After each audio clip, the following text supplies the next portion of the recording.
Olá, meus amores, boa tarde. Como vocês estão? Como foi o final de semana de vocês? Foi legal? A Pro tá muito bem, o final de semana da Pro foi muito divertido. Hoje, nossa atividade é no livro de Natureza e Sociedade. Hoje é segunda-feira, 16 de novembro, e nossa atividade hoje é nas páginas 129, 130, 131 e 132. Vamos começar na página 129. Pinte de verde a roupa da criança que está com as mãos abertas e de amarelo a roupa da criança que está com as mãos fechadas. Lava a mão, lava a mão. Pra pegar no pão, lava a mão, lava a mão. Antes de qualquer refeição, lava a mão, lava a mão.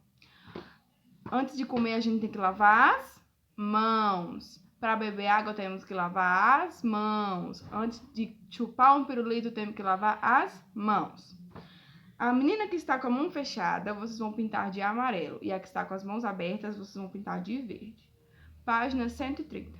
Ligue as imagens àquelas iguais. Temos duas filas de imagem e vocês vão ligar as que são iguais. A menina, que é igual a menina, a toalha, que é igual a toalha, o fio dental, que é igual ao fio dental, a escova, que é igual a escova, a pasta de dente igual a pasta de dente e o sabonete igual ao sabonete. Pesquise com a ajuda de um adulto em revistas ou jornais figuras de pessoas fazendo movimento com o corpo. Depois cole-as abaixo. Pode ser uma pessoa dançando, pode ser uma pessoa pulando. Ela tem que estar fazendo um movimento com o corpinho dela. Vocês vão colar aqui, tá? Página 133. Menino sujinho. Com cuidado e carinho, meu corpinho vou limpar.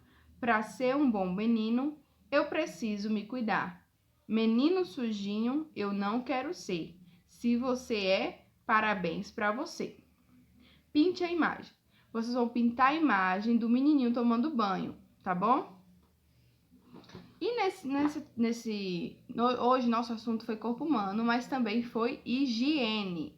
O que é higiene? É escovar os dentes, é lavar as mãos, é quando acordar, lavar o rosto, é tomar banho todos os dias. Temos que tomar banho todos os dias, tá? Nada de preguicinha de tomar banho, tá bom? Nessa página 133, vocês vão escrever o nomezinho de vocês, tá? E vai dizer a Pro qual é a higiene que vocês mais gostam. O que você mais gosta de fazer? É escovar os dentes? É lavar a mão? É tomar banho?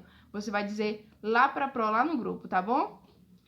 Mande todas as fotos das atividades lá no grupo que a Pro vai estar olhando, tá bom, meus amores? Beijos e até amanhã. Tchau!